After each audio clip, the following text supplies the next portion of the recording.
Welcome back to the Real Business Roundtable. It's so funny, you guys can't hear this, but we're playing like... Ooh.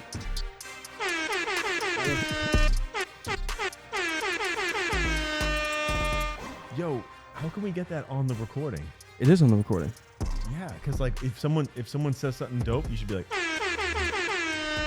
that's awesome. Like when some Beat Oh. dropped. Yeah. I mean, we're going to.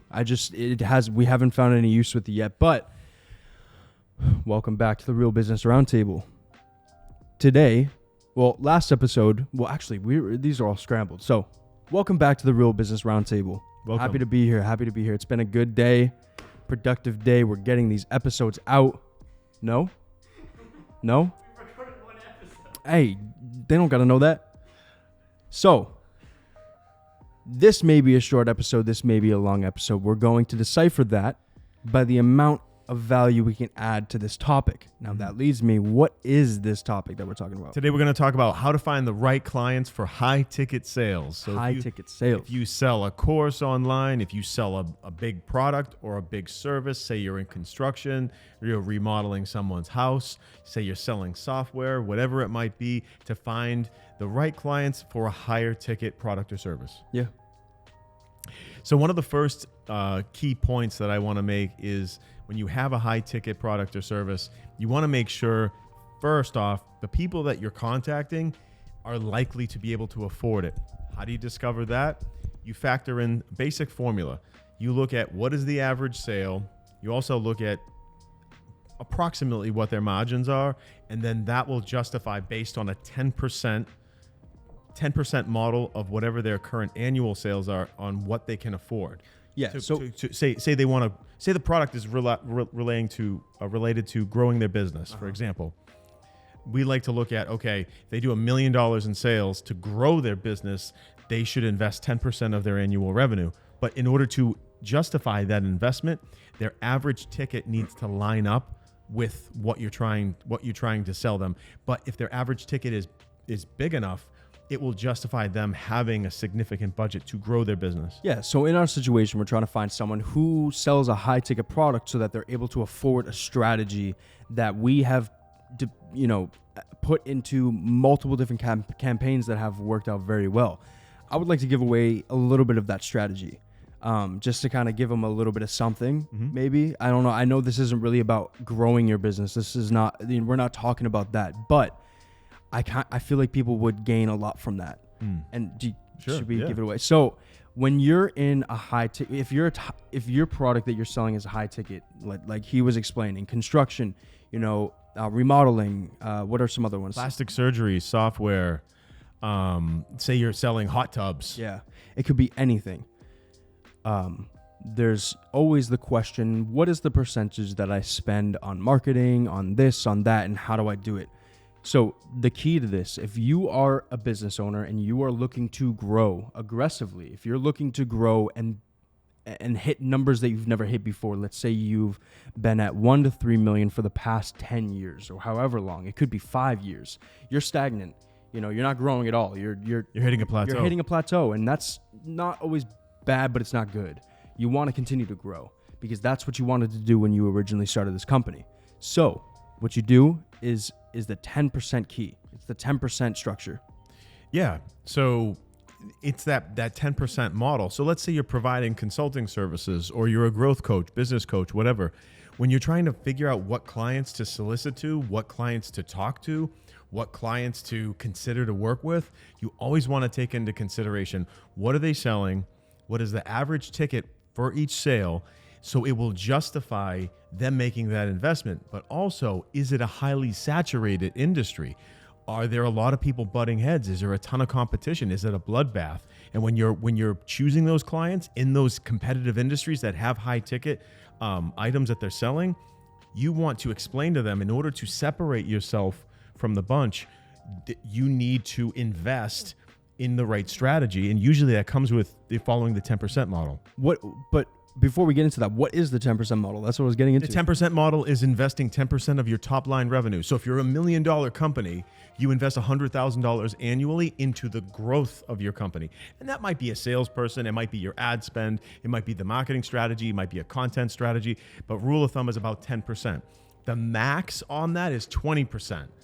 So you don't want to exceed 20%. So if you say, okay, 10% is going to be my ad spend, then the additional 10% is going to be the implementation, maybe software, licenses, whatever, but it should, or salespeople, it should never exceed 20%. But you always want to start with that 10% in order to identify, okay, is the client willing to invest? And if the client sells a high ticket item, high ticket product or service, they're more likely to be able to afford your high ticket product or service. You have to keep that in mind. For example, if someone's selling lollipops in a corner store, they're not really going to have the budget. The average ticket, 25 cents, 50 cents for a lollipop versus someone that's selling a home edition at $150,000.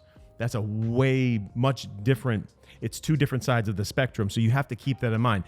Make sure you're prospecting the right people, look at what they're selling, look at the level of competition that they have, so you are speaking to the right people and you're not wasting time. Yeah, so just to close out, I want to continue talking about finding your audience as a salesperson, or who you want, how to get those high ticket companies as a salesperson. But to tie up what we were saying, what we've seen, that to bring a lot of success is the 10% rule. So with advertising, you spend 10% of your top line revenue into your advertising. That is like I don't know what it is about that percentage, but that will get you where you want to be if you are eager to grow. 10% of your top line revenue into advertising, along with throughout multimedia different platforms. We've seen a lot of success with that strategy. Yeah. Sometimes we will talk to someone that does sell a high ticket item and they're bragging that they only invest 1%. But then we talk to them and they've been stuck at the same sales number for years. I think the longest one was 38 years? It's ridiculous. 30 years or some shit like that. And we're like, okay, one breath you're bragging about investing 1%. We are presenting 10%. You're saying, oh my God, that's too much. Well, what about your problem? You've been plateaued for 30 years. You can't brag about that 1% spend if you've been stuck at that point for. Yeah. Honestly, I like in that situation specifically, I was like, we were listening to him and I was like, oh, that's fantastic. Like they must have an amazing strategy. And then I said, how long have you been there? And he said this many years. And I was like, you shouldn't be bragging about that. That's not good. But let's get back to the original topic. I don't want to veer too far away. I just wanted to give away that strategy. But so we're talking about salespeople finding their audience so that they're not wasting their time on, hundreds of calls, calling the wrong people, and how to get those high ticket clients. Yeah. So you want to look at two things: the industries and the level of competition in those industries, aside from their average ticket. So, for example, if you look at, people who provide certain medical, voluntary medical treatments like plastic surgery, those are high ticket purchases, but people want to make themselves look better. Yeah. There's a lot of plastic surgeons out there that are duking it out to capture that business. Jewelry stores are selling high ticket items. There's a lot of competition out there. And in order for someone to find the right customers to sell to, you want to look at who is selling a high ticket item that has a lot of competition and that is motivated, are they motivated to grow? And those are the best people. So you want to do some deep digging. You want to do your own research into these different industries. Then you figure out, okay, who are the decision makers? Is it the business owner? Is it the director of a certain department or whatever it might be? But if you're selling a product or service, especially if your product or service is high ticket and it's on the higher end, you want to make sure you're talking to the right people that would be able to afford it's all about saving time. You don't want to waste time talking to someone that sells a low ticket item. Yeah. So we're talking about someone specifically in marketing.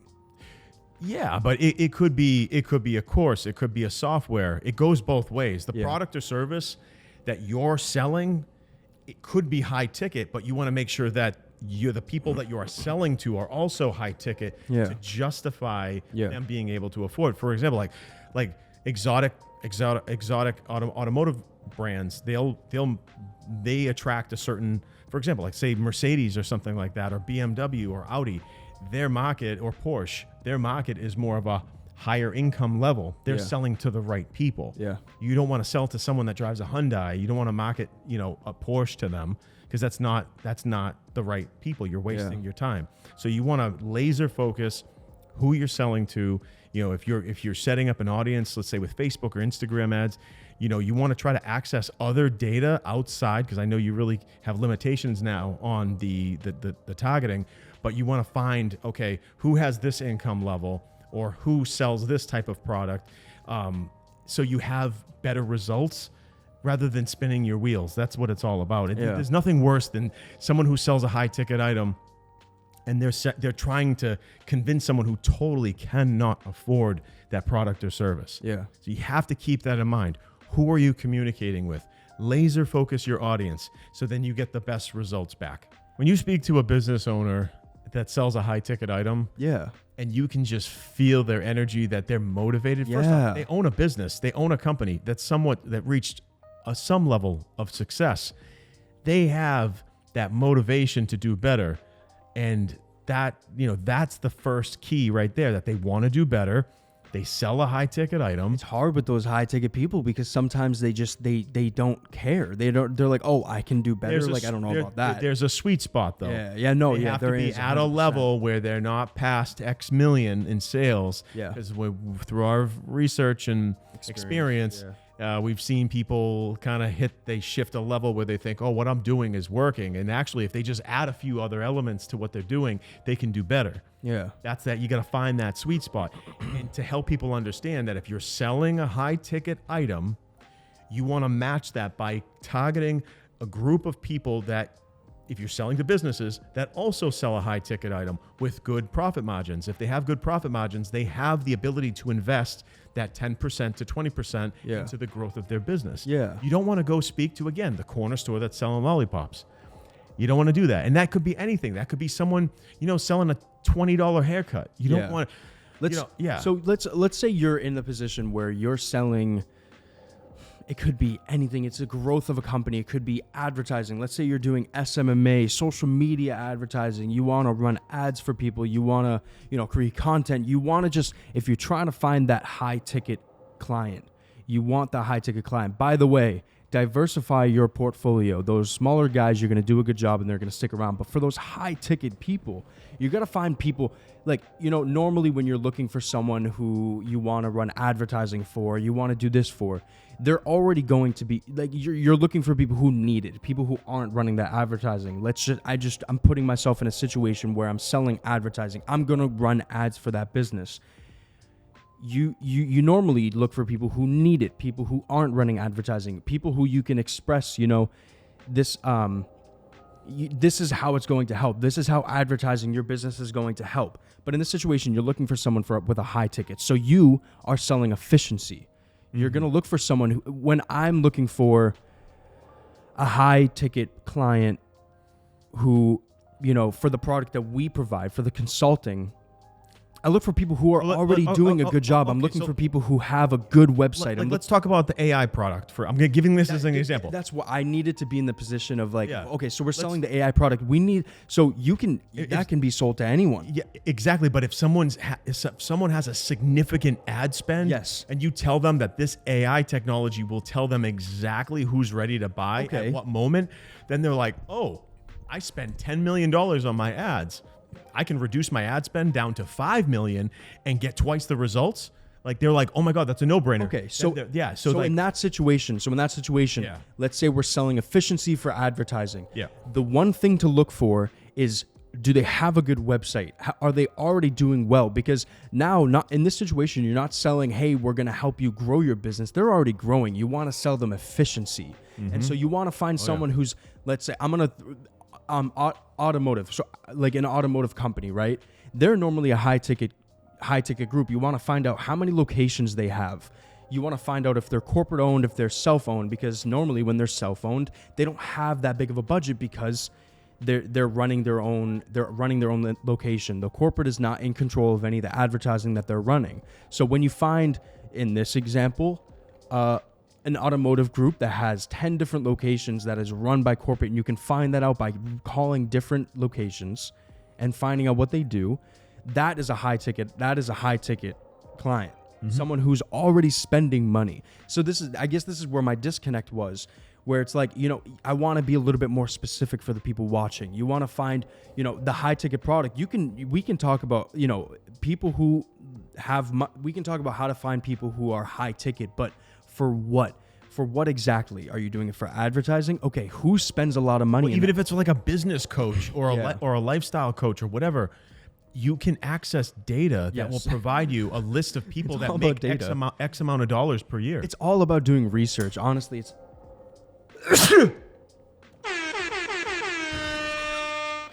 it's all about data. It's all about doing your research. When I first started doing this stuff, I just went off and I made a list off of Google Maps, and I found that I was grinding, but I wasn't getting far. And then I started doing a lot of research, and I started figuring out, okay, these people moved forward. This works. Okay, these people are not going to move forward. This doesn't work. And it's all about trial and error, finding your audience. Honestly, it's all about experience, and that is so important. Like, that's why I wanted to get the experience. Yeah, like for example, like we do really well with home remodeling. Yeah, because they're selling a $30,000-$40,000 kitchen. And if they advertise the right way, they follow the 10% model, they use AI, they follow our guidance, we are going to take them to the moon. Or let's say you're a business coach and you provide coaching only or some type of consulting service, and the client's going to pay $1,000 a month to work with you. Make sure you do your research when you run your ads. Make sure you're running your ads to the right people that have the right income level, that's in that sweet spot where they have enough money where they can pay you for your high ticket service or product, but also that you're not running ads to people that don't fit that. So you have that ability to kind of slice that section of the market out, and now you're speaking to the right people. It's all about when you're calling out to you, when you have the goal in mind where you want to find a high ticket client, right? It's really hard to say exactly who to look for. You can look out for these things, but you'll find quickly that when you are looking out for these things and you're calling based off of these requirements for these businesses, you're going to find out that it's not going to work out as easily as you thought. It's all about trial and error. It's all about research. You got to do your research and find out, I'm going to go back to what I'm used to. Who's spending a lot in advertising? What industries spend a ton of money in advertising, and what industries are extremely competitive? Those industries are normally the ones where you hit the phone 100 times and you're going to get 10 people that are like, oh, like I can get an advantage. I can get the efficiency out of this. And those are the people who are going to spend a lot of money. So like I'm saying, it's hard to say exactly, when you're looking for a high ticket item. Obviously you got to look for, those are the basics. You got to look for the people who are with the high ticket products, because those are the people who are normally making a lot more money and able to spend a lot more money. It's all about their cost per action. It's all about their cost per acquisition, and you got to do research to find out that depending on what industry you are in, the product that you're providing, you got to do research and find out who's spending that money already. And if it's all about, like I was saying, if it's about cost per acquisition, you're selling efficiency, now you kind of have an idea of who to look for. Yeah, I have some clients that, aside from myself, they'll have another consultant that helps them with something, and they're like, oh, I pay them $2,500 a month. Now, like, I'm providing coaching and consulting and actual services from a team. And then I'm like, well, what are you paying for? And they're like, oh, I pay $2,500 a month for just advice. So like, but that client has that ability to spend that to kind of add some more value and help themselves reach a goal. Mm-hmm. But like, I'm thinking in my head, like, okay, not everyone can afford that. Yeah. So like when you're trying to build your coaching business or whatever it might be, say you sell high-end vacuum cleaners, say you sell Kirby's, those things are like what, $2,500 each. You got to make sure you're targeting homeowners that hit a certain income level. Yeah, 100%. Where they can afford that. It's hard to get that data, but that comes from research. Yeah, you got to get that's what it's all about. There's lots of data companies that you can access that. You can say, hey, give me a list of everybody that makes over $200,000 a year. You can buy that data. Yeah. Or you can use something a little bit more in tune to the live active behavior of customers. Like you can access like AI technology that listens to the market, or you can just buy raw data. But always make sure that you're trying to speak to the right people by using the right data or the right technology, so you're not wasting the ad dollars. Yeah, so I guess the disconnect that I had earlier was, we had an episode that we talked about how to find your target audience as a business. Now, we're talking about how to find your audience that you're trying to get as a salesperson, as someone selling a product, as a consultant, right? You still have buyer personas. You still have different groups that you're selling to, and you need to understand how those groups think, what makes them tick. For example, we could be selling to a marketing director. We could be selling to a CEO. We might have to sell something to a manager. There's so many different titles, but those are each buyer personas. For example, for a CEO, he's going to care about growing his business and hitting different goals. For a marketing director, they sort of want to be a hero. Yeah. They may not be a stakeholder in the business, but they want to add something to the mix that will make their lives a lot easier and put them on the map. Get a little bit of a raise, maybe. Yes, choosing a strategy that actually helped the business reach their goals. Yeah. So, but that's two completely different messages. Yeah. So what we're talking about mostly is about buyer's persona. You have to understand what your the buyer's persona that you're targeting. And so I actually What's important to them? I actually had someone ask me, what is a buyer's persona?